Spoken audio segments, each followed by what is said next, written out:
Ilya, have you ever been able to perform in front of your mother? Oh, I hope this day will never come.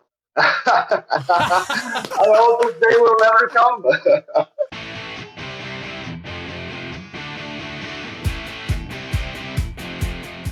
Welcome to After the Bell. I am still Professor Corey Graves. We are in the fast lane, on the way to fast lane. I can't get there without my co-pilot, my star pupil, KP Kevin Patrick. What's the good word, my friend? Gravy boy. Listen, are you a professor or are you a model these days? I've seen the Instagram pictures yourself and Carmela. Can you turn right and left? I can't turn left. I have also inherited the same disorder that Derek Zoolander possessed. Listen, don't get mad at me. Don't hate the player, hate the game. I can't help if when I stand still in front of a camera, I make magic. Yes, you do. Yes, you do. And your beautiful wife is looking great. Getting closer. Yeah, very, very excited for the new edition, KP. He'll be here in a matter of weeks, but lots to get to before the new arrival. Of course, NXT No Mercy going down this coming Saturday, 8 p.m. Eastern, streaming live WWE on Peacock, where Carmelo Hayes will defend his championship against none other than Ilya Dragunov, who will be our guest today on After the Bell, 24 hours before his big matchup. I can't wait to talk to Dragunov. KP, when I watch Ilya compete, I can't help but draw the comparison to like an anime character. I'm not a big anime guy, but I've seen enough to know that the main characters get beaten down and broken, and all of a sudden they ignite and lightning starts flying from the sky and all sorts of madness happens. And I can't help but feel that sort of way when Dragunov gets going inside the ring. Can't wait to talk to him. I'm sort of fascinated. There aren't too many superstars on the roster I've never had a real conversation with. This is exciting for me. This is it. His performances, his matches are always unbelievable. We've talked about him several times, and I want to get to know more about him, the person. So really enjoyed having Santos Escobar on last week. I think the folks at home, you guys in your car or on your way to work, really enjoyed listening into that one as well, learning more about Lucha Libre and Santos Escobar and his fascinating story. So let's get more of it from Ilya Dragunov. Well, if you're talking about Santos Escobar, tonight as this drops, if you're listening to ATB on Friday, as you should be, Santos Escobar with the opportunity of a lifetime one-on-one with United States champion, WWE Hall of Famer Rey Mysterio. If Santos's words last week were any indication, we could be on the precipice of another instant classic. Do you agree, KP? Yeah, and do you think he could regret what he said here on After the Bell, which is Rey Mysterio is the greatest luchador of all time? Santos Escobar is the greatest luchador today. In a way, he's kind of backed himself into a little bit of a corner here, and he better deliver. Well, either Santos is going to deliver or Rey Mysterio is going to do as he has done so many times, historically speaking, utilize those words as bulletin board material, use it as extra motivation, as if Rey Mysterio needs any added motivation to do anything in life. The guy just nice wins. shirt, by the way.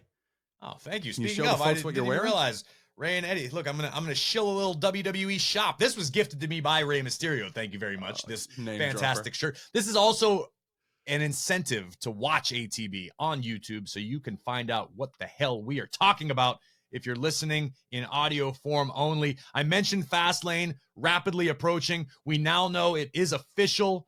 Seth freaking Rollins will defend the World Heavyweight Championship against Shinsuke Nakamura in a last man standing match. That in and of itself worth the price of admission. I can't wait to see how that unfolds. We found out Friday night on SmackDown, AJ Styles out of the equation, taken out by Solo jumping off of something obnoxiously high in our backstage area, injuring the Phenomenal One who left the arena in an ambulance. And right now, as it stands, it seems as though the greatest of all time, John Cena, going to be flying solo to battle Jimmy Uso and Solo Sikoa at Fastlane. I don't see this working out well for John Cena. Do you, KP? No, not at all. Look, he was brave in the way he went about his business. Coming out to the ring, approaching the bloodline in the manner that he did, trying to jump to the defense of AJ Styles. But John, you're dealing with the bloodline here. You're dealing with the destroyer, the street champ, the enforcer in Solo Sikoa. And what we witnessed on Friday, look, I thought from a television perspective, it was epic viewing. To see AJ being taken out the way he was, but to see Cena's reaction in the ring, we're mere meters from John Cena, and his instant response, being the greatest of all time, is that. Out of the ring he goes, back through Gorilla, backstage, tries to get to the defense and save AJ. He was just a little bit too late there. But also to see Paul Heyman's reaction, Gravy, in that he didn't sanction this attack. He didn't approve it. And clearly Roman Reigns, from what we can gather, didn't either. So I'm just really curious what's going on here with the bloodline.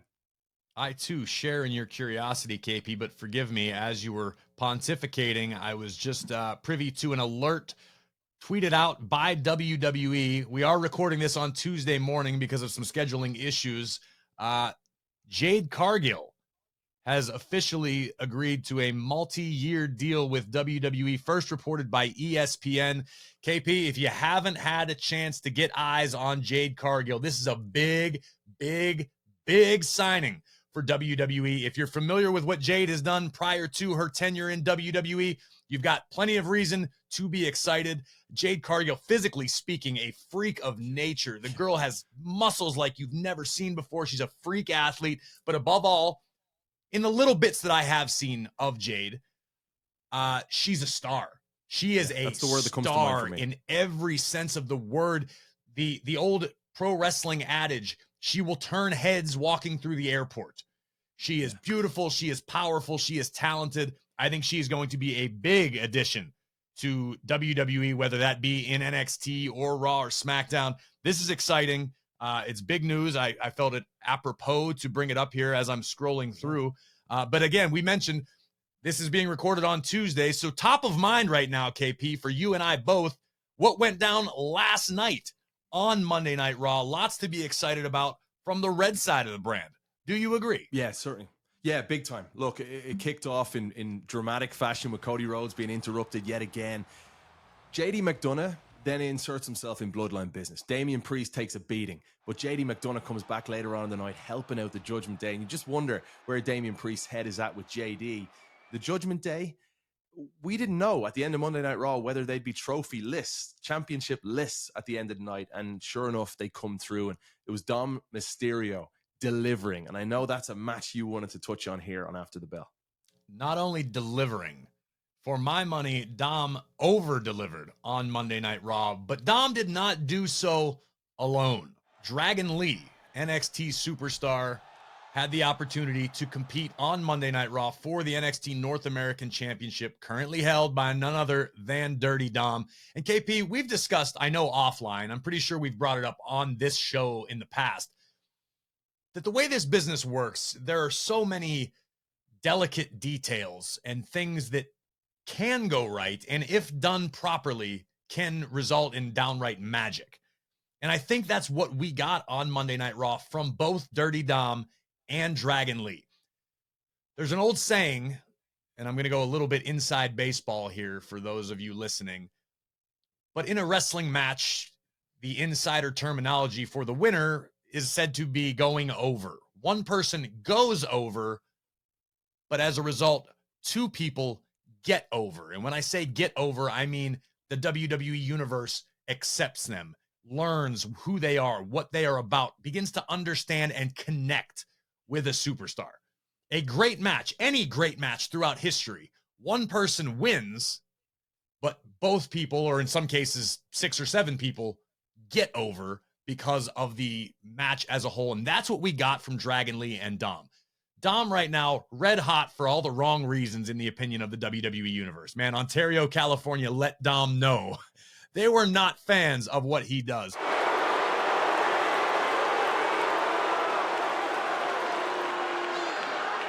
But the opportunity was ripe for Dom to remind the world that, yeah, you may have complete disdain for everything about me and my personality and my relationship and my alignment with the Judgment Day and my betrayal of my family, but I'm still a really damn good wrestler. Watching Dom move and how fluid and athletic he is, I think adds another dimension to the fact that the WWE fans can't stand him. Because what's worse than having a guy that you think, oh, I could probably kick his ass. Oh, I should probably have a girl that cute. Oh, I should probably be a champ.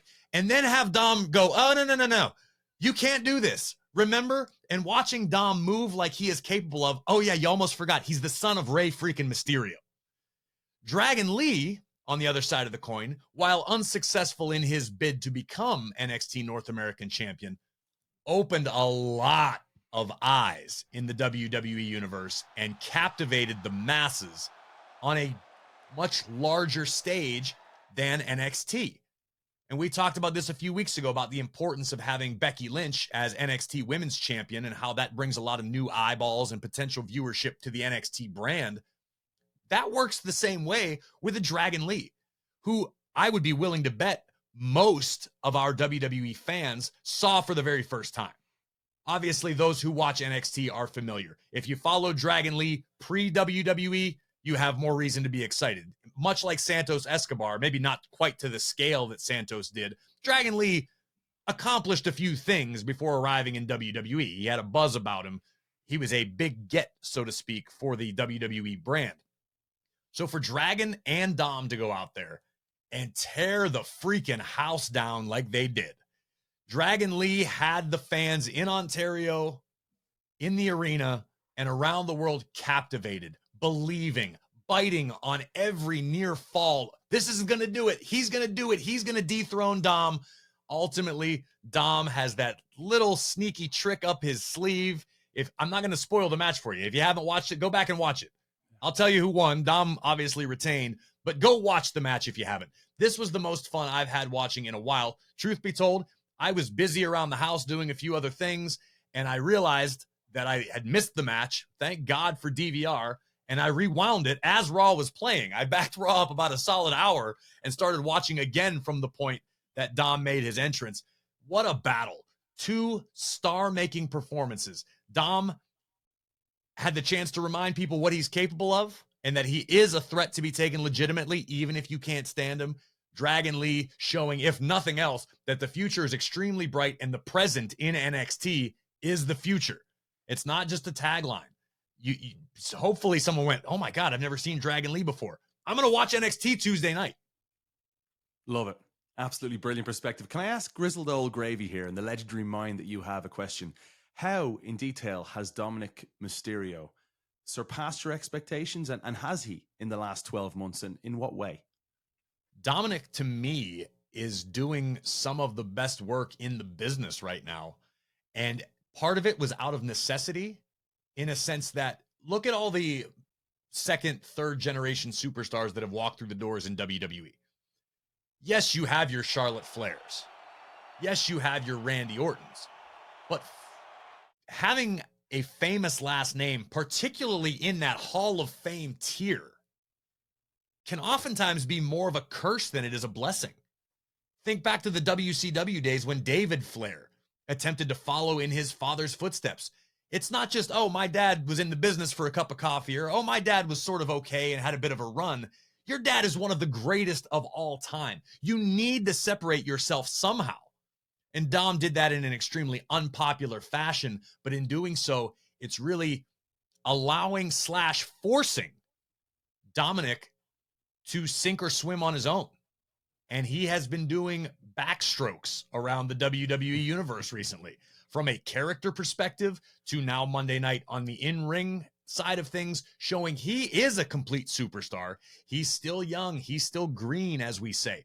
Dom is only going to get better, which should be a terrifying thought for everyone on the roster, because Dom hasn't, instead of leaning on his Mysterio name, he's forsaken it. And he's taken a hard left in a completely different direction, going, I'm going to make my own path. I'm going to make my own fortune.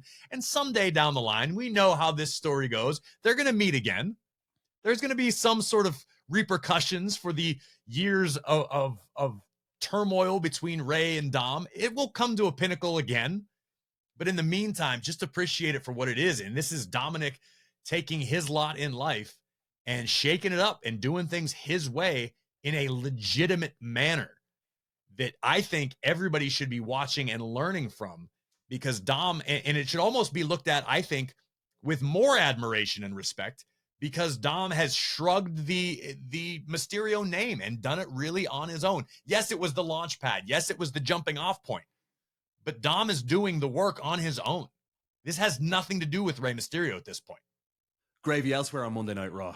Otis Bronson Reed, 660 pounds of men inside that ring. Baby.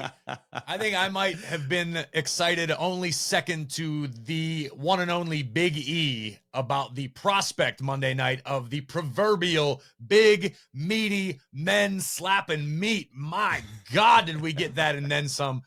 And listen, this was just fun to me. I was texting Michael Cole during the match, and I said, I hope this match goes 6 segments. It was so much fun to me as a fan of this business and an old school fan at times. What I saw from Otis and Bronson Reed was an old school mentality wrapped up in a shiny new package. You had 2 true larger than life behemoths, as you mentioned, 330 pounds apiece, both legitimate BMFs, bad dudes. Otis, we know about his accolades, amateurs speaking, what he's accomplished in WWE. Bronson Reed, a dude who is making the most out of this second chance at WWE, and kudos to him, because a lot of people haven't had the same success. Bronson Reed went away for a while, came back with a vengeance. And I don't mean to use that cliche in a ham-fisted manner. He did. He has come back with a vengeance. And these 2 big sons of guns doing battle, it was a slower-paced match. What would you expect? But it had tinges of athleticism that you never saw out of the Giants of yesteryear. The tsunami never gets old to me. Seeing Bronson Reed fly from the top rope is a spectacle. But watching Otis hold his own, hearing the impact of these clubbing shots from these guys, one after another, just battering each other, it was old school in the sense that these are 2 larger-than-life giants going to war right now. And at the end, yes, Bronson Reed was victorious, but it also left me wanting more. This is a case not unlike Dom and Dragon Lee, where one man went over, being Bronson Reed, but for my money, from old CG's seat, both men got over, because now I'm excited to see what else would have happened had they had more time. I don't expect Otis to take this victory lying down. I don't know if anybody in the WWE universe would be disappointed if they ran it back. I mean, this was cool, man. This is a reminder that, yes, while Otis is a comedic character more often than not, or had been, and neither of them are aesthetically the kind of guys where you look at and go, oh, that dude's probably strong as an ox. They both, are pretty healthy on their frames. They've got a lot to work with. But it was a reminder. When Bronson Reed lifted Otis up for a Samoan drop, it looked effortless. And then Otis answered with an angle slam later in the match. These are 2 guys lifting 330 pounds of a grown man look easy. And that in and of itself should remind the WWE universe and fans across the world, oh yeah, they're caricatures, they're characters, they're personas. But these are real life freak athletes who are doing what they do for our enjoyment for free on television. It's a win-win-win. So one of my good friends was at Raw last week in Salt Lake City, and he was there with his 3 kids. I asked him for his biggest takeaway, and he said our favorite was Otis. Straight away. And he said Otis was entertaining with the crowd, with the kids. And he was talking about from an entertainment standpoint. But last night was that reminder that Otis, like you perfectly said, is an elite athlete. And we know that Bronson is. Bronson wows us from an individual perspective each and every week. But we don't get to see that individual side of Otis each and every week. It's usually the Olympian next to him in Chad Gable, and he's constantly like leaving our jaws on the floor. But you're right, last night to see Otis, effortlessly making his way around the ring and the way he does it, and also to see him side by side with Bronson Reed was quite a cool sight, because they're built in different ways, like Otis's shoulders look bigger, and I'm watching them and they're similar height, but I'm like, man, Otis, he's a big dude, but I can't wait to see these 2 collide. And when they both just ran full tilt into each other and knocked each other out of the ring, you're right. Give me 6 segments. Give me that again. Because it was special. I'm totally with you on that. It was definitely special. I look forward to more of it in the future. And speaking of special and the future is on the line tomorrow night as this drops. NXT No Mercy, streaming live, WWE on Peacock. And KP, you talked about guys who leave our jaws on the floor. That has to be in reference to the NXT champion Carmelo Hayes and the man who will once again attempt to dethrone Melo, our guest at this time, Ilya Dragunov.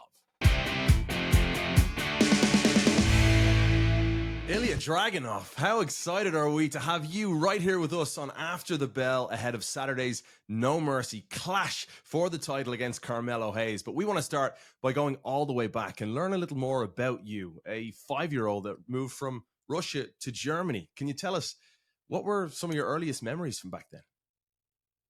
I mean, I remember coming into a completely new world. I mean, like being, let's say, an immigrant is not a different feeling for me because I know how complicated things get. And my very first memory is probably how complicated things were for me because if you come into an entirely new environment, like a different country, you need some time to adapt to the language. And I knew like the most common memory, the most memorable one was like that nobody understood what I was talking about. And this is like, it's a hard thing for a child to have if nobody understands you around it. Sure.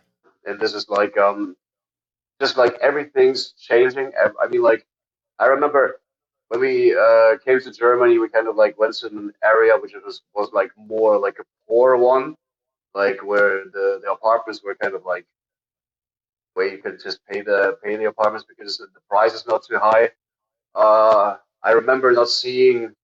I mean, like I came over with my mom, my grandfather, my aunt, and my cousin. And at that time, I barely have seen my mother at all because, like, just coming to another country, you need to get a job because you gotta pay rent, you gotta afford groceries. It is it was a lonely time for And how did you adapt? What did you do to sort of keep yourself sane and comfortable in those difficult early years? So it's a good question. I don't know how I kept myself sane. I just needed to go through all of that, like learning the language. I mean, like, well, it was fine. What do you want to expect from a child? Like, Sure. It's very difficult. I everything I did was trying to explain and to communicate with other people, and that was hard because like just like children pick up languages quicker. That's definitely the case. But I remember this was very, very hard for me, and everything I did was just fighting through it, just trying to people like somehow to communicate with them and just try to somehow get along with everything that is so new and so overwhelming to me. You know, it's fascinating to me because I wonder today, and Gravy, I'm sure you're the exact same way, how we as parents parent our kids that are given everything, you know, in life today. And you think about some of the greatest sports stars in the world and some of the adversity they've faced, you know, coming from humble means to just find that hunger from within. Do you feel that those early days in your life, Ilya, really shaped the person you are today? Most definitely they did. I mean, like, I mean, in certain moments in your life, you just gotta make decisions, even you're sink or you swim. It's as easy as it gets, and I think those early days and those situations, like this huge change in my life, like even like as a child, this solitude, this being like on my own and needing to make my own decisions, like from a very young age, it definitely made something out of me. I'm definitely a person who's not depending too much on what people think of me, who has more of his own head for things, and who has I would say, how you can see in the ring, like a ridiculously high pain resistance. Not only physical, but like mentally too. Can you remember an exact point or a moment where you were first exposed to the world that is pro wrestling / sports entertainment? I mean, like I already said like a couple of times, like in interviews, my entry to this business was kind of like an accident because I just remember just randomly seeing like one match on television in Germany, and I was like kind of like, oh, that's interesting. So I think it was a SmackDown show, and it has like Rey Mysterio versus Kurt Angle, which is like probably the best one you can I was going possibly to say have. that's a good jumping off point. That was interesting. But after this, actually, for the funny things, after this, like for a long time, nothing happened anymore. So it took probably another say 5 years until I came back in touch with this thing, and it was also based on an accident. Like I probably started something that was more like backyard like-ish. Mm-hmm. I somehow luckily met uh, a German pro uh, in this time, like a German pro from the independent scene in Germany. Who became my very first trainer because he opened up the school in Dresden, like Alexander Wolf, like formerly known as Alexander Wolf, Axel Oh Fischer, yes. was my very first trainer in for this performance art. And after this, I must just say everything just were going from step to step. I never like intended like this is gonna be my dream. I just never stopped because if you compare it to what you asked me before, how was my memories of coming to Germany? This was the very first time in my life where I had the thoughts that this is a way how I can express myself. What did you do in the interim? In the meantime, were you into martial arts or sports or athletics, or did you have another fascination growing up before this business? Absolutely not. Really? That's exactly how I said. This is the first thing where I finally had the thought that I can express myself. Doesn't matter if it's the language, not through language, not through anything else, but just through this thing, like Was through it the physicality? Is the physicality that allowed you to convey what you were feeling as opposed to having to do it with language? definitely. But it was also like I felt free. You know, you gotta think about everything. Like just coming to this new country, learning the language, trying to kind of fit in, like barely having a family around me because my mother, the most memories I have of my mom is how she's either working or she's extremely tired. These are my memories of my mom most of the time of my childhood. And I remember solitude, and I remember that just everything was so hard to me to become free as a human being. And going into this and going deeper into this and having this possibility of really like perform and to really like feel that I can get out something out of myself, like which is so deep inside myself, this wish to express myself, and all that led up to today. I just never stopped. You know what it reminds me of, Gravy? It reminds me of John Cena's story about how he accidentally, found himself in a place working in a gym and he sees some of his superstars, but all of a sudden that freedom to express himself, he gravitated towards. It's pretty cool. This sort of an accidental story in the professional wrestling world, I think, is more common than not. Gravy, would you agree? I don't know that it's Maybe. that common, especially at this point, to make it to the level that we're at. The fact that Ilya is on a WWE podcast about to main event a WWE NXT Premium Live event. I don't know that I believe, that's a very common thing, someone who stumbled upon it, especially to this level. Ilya, have you ever been able to perform in front of your mother? Oh, I hope this day will never come. I hope this day will never come. I don't know. I don't know. You I don't think know. your mom would be a fan? I know she's a fan today. Like actually, the funny thing is like my mom was through all the stress she had, she was like very very strict to me when I was young. Like because Mhm. she really wanted me to do good. She sometimes we made it too good, but it's fine. I love her for everything she is, and she's probably one of the most good-hearted people, uh, good-hearted people on this planet that worked so hard that I can be proud of her. But she would be so scared to see me inside there, especially the way like I think you can show other people how they perform easier to their families compared to the way I perform in the ring. Because That's valid. I'm willing to go down there though, like entirely lose everything, and I don't want to. That's it, sometimes to see like that my family's.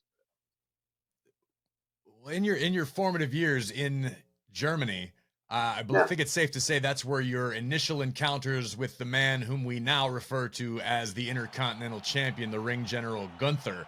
I know you guys both competed against one another for a long time over there. How integral to your career and your success has Gunther been?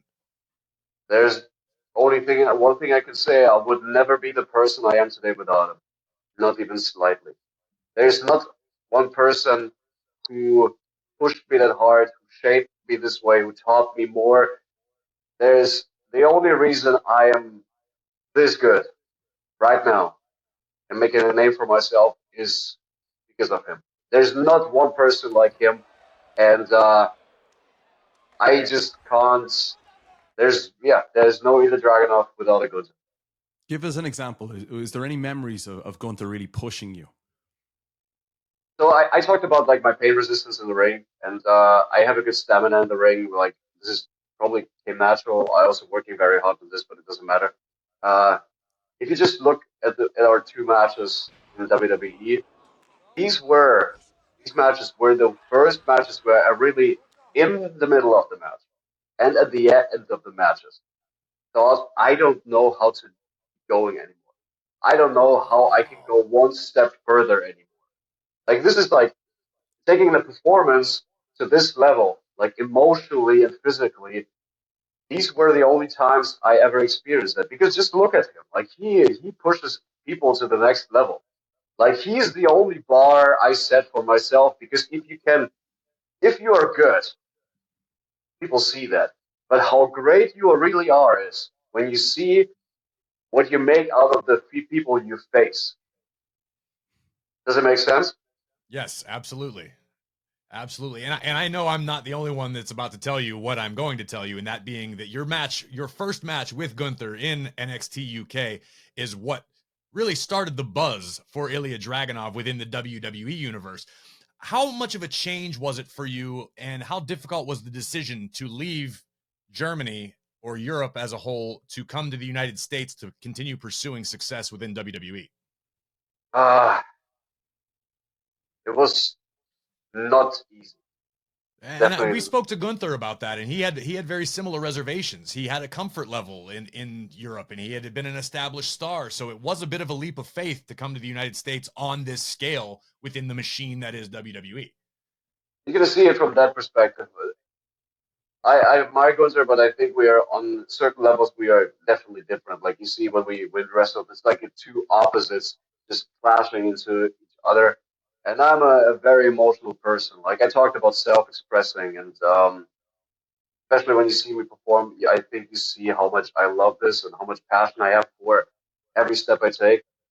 And for a person like me who is that sensitive and that emotional, it feels like I'm just the second time an immigrant.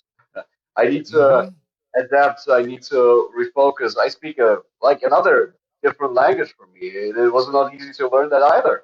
Like I came through experience in this industry to somehow develop my English language, but it's still an entire new environment for me. And being again on my own and dealing with that on my own and taking my own decisions and decisions I need to be accountable and responsible for.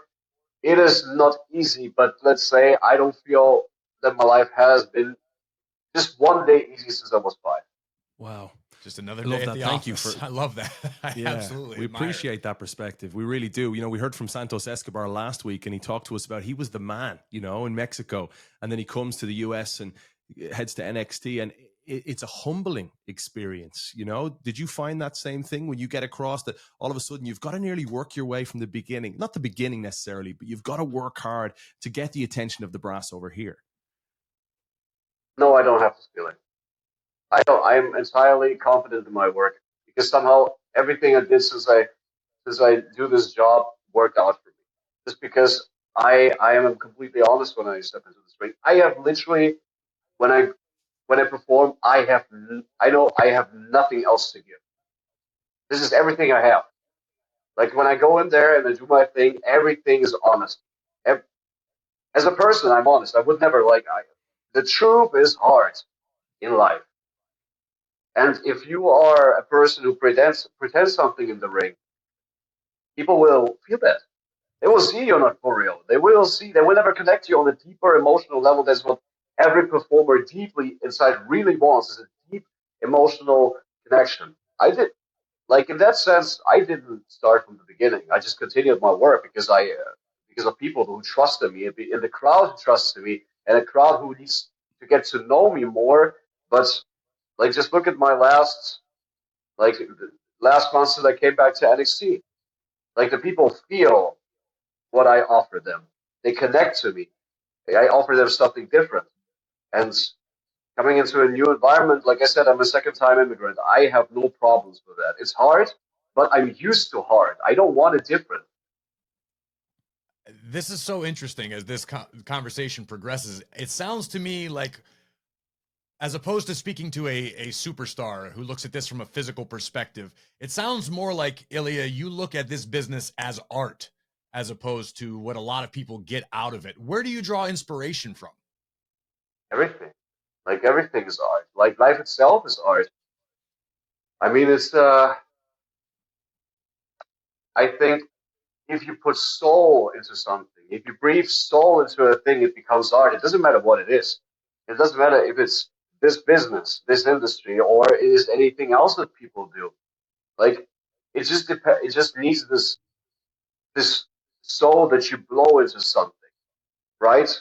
That is something not even like just like physical, not even just like you work out to get into a certain shape, something like this. No, you put a part of your soul into this, and then it becomes art.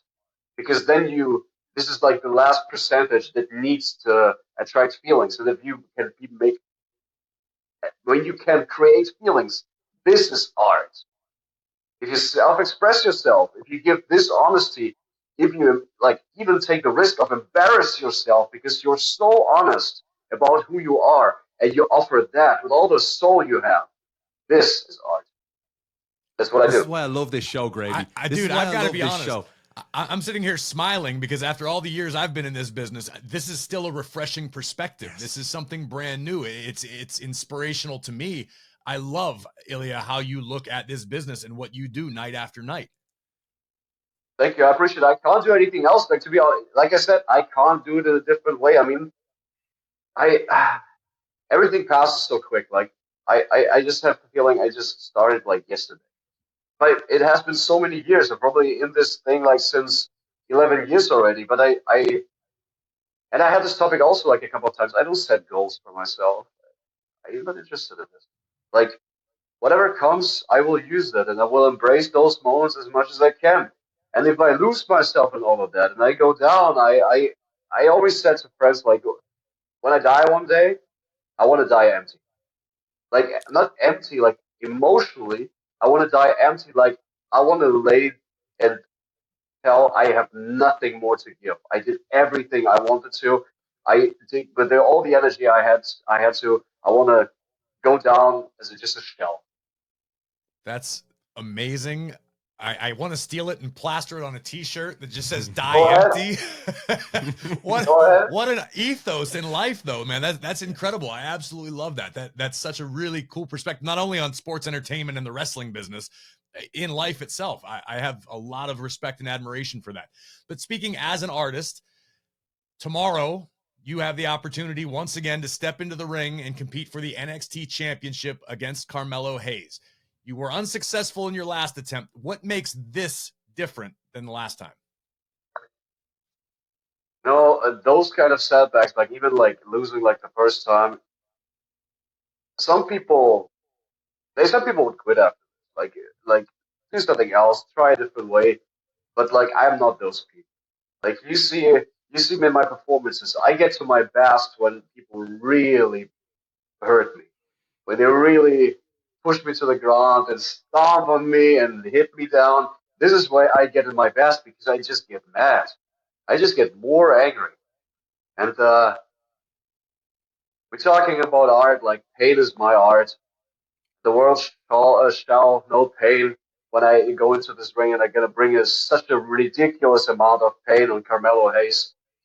It's going to be impossible for him to handle that. I remember being in an elevator a few months ago, and Gravy, you text me and you said, Ilya's never met a bad match.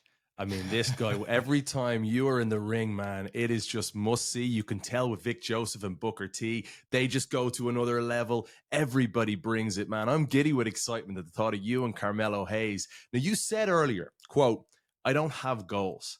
How do you not have goals with this match approaching tomorrow night? And can you talk to us here about just how important it is to get that victory and become champion in NXT? It is important because just look at me. Like,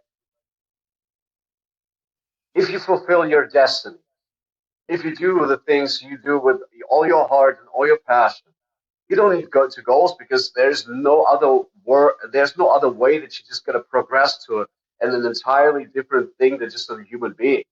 Like, you become something like a symbol. Become that.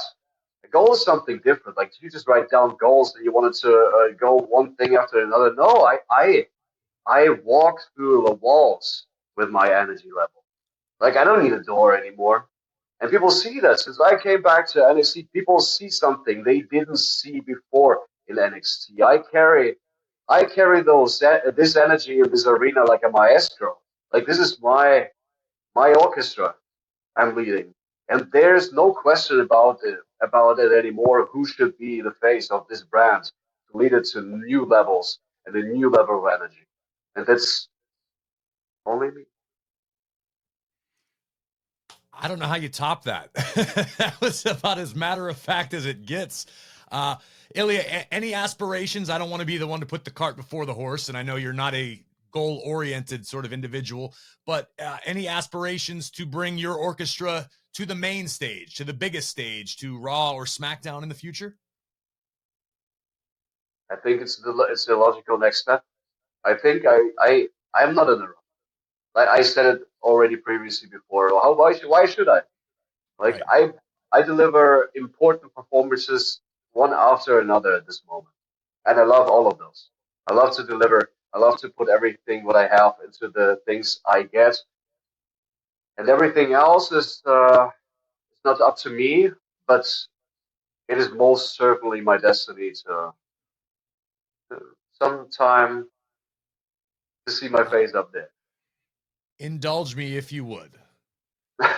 Have we seen Ilya Dragunov versus Gunther for the last time? I absolutely don't. That was the answer I was hoping for. I just got goosebumps, KP. Me too. I want to bottle this mentality, though, Gravy. You've been down at the Performance Center before, and you've been speaking with NXT superstars. We have brilliant superstars on this show each and every week. And yet this mentality of take it day by day, let's enjoy the process is something we rarely get on this show. We often speak with people who say, I want to do this. I need to become this champion. And everything is so focused on 10 steps down the line rather than the process and the enjoyment and the joy that comes with every day.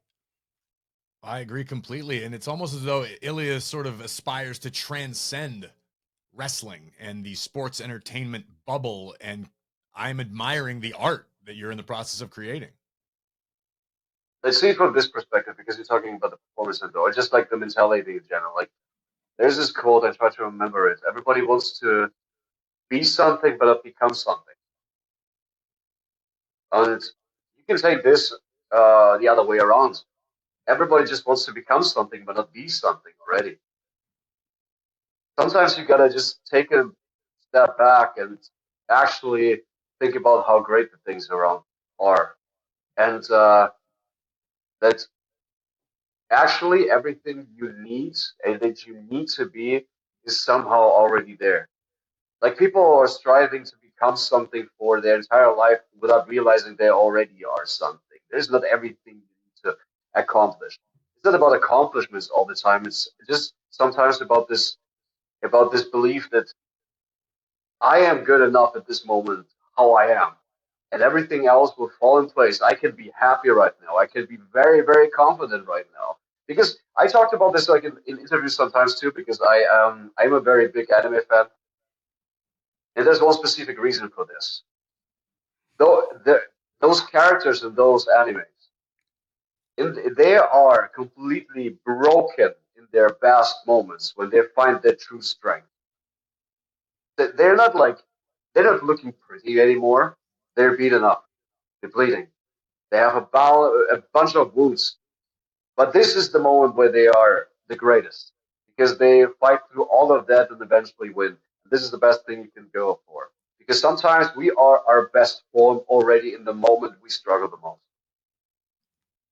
KP, if you would be so kind as to reveal to Ilya the conversation we had before the interview began. Ilya, I said to KP, the first time I saw Ilya Dragunov compete, he reminds me of an anime character. When you go nuclear, I swear on my children, this is the exact thing that I said. You did. Because you find this other gear, and it's visual. A lot of people in wrestling, in the ring, they quote unquote fire up. They get ready for their comeback. They raise their fists. There's something about you where you physically almost transform. It's obviously it begins mentally, but it comes through your pores. It comes through your eyes. The audience can't help but feel that. And it's so cool to hear that you use that same comparison, because whether that's the intention or not, that's the vibe that I got watching from a fan's perspective. It is. And like, I appreciate the compliment, because this is like, I mean, like, I appreciate when people come up to me and say they like my work, but this is like superficial. Like, thanks for liking my work. Like, that's cool.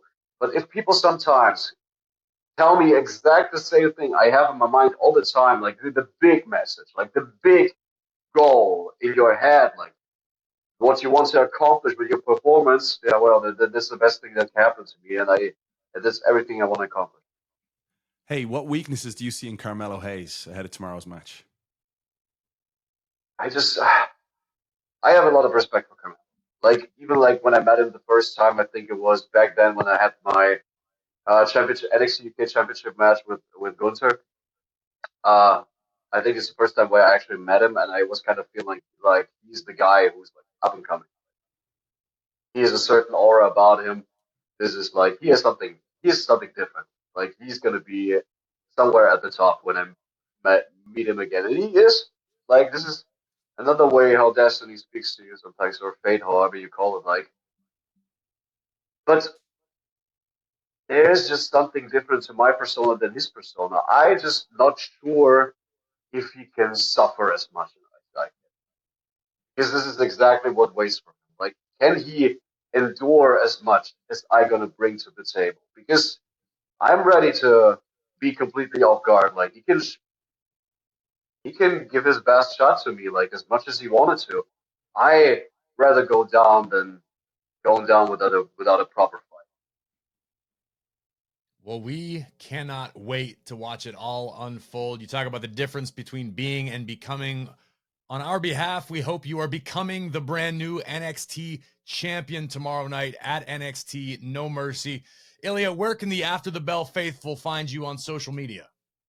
Yeah, you can find me on Instagram with Umbazikba Dragunov, and you can find me on Twitter on Umbazikba Star.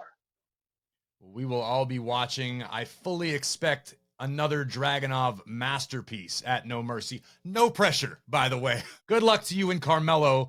No doubt you guys are going to tear the house down, and I cannot wait to watch the rest of your journey unfold here in the WWE Universe. Thank you very much, gentlemen. Top class. Cheers, man.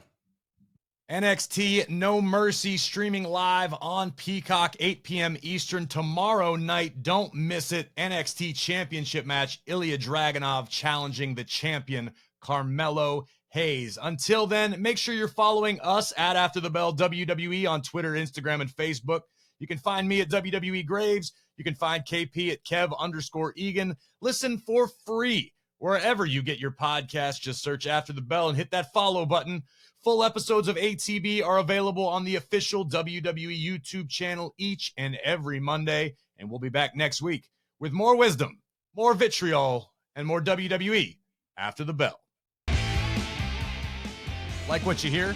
Catch full episodes of After the Bell wherever you get your podcasts.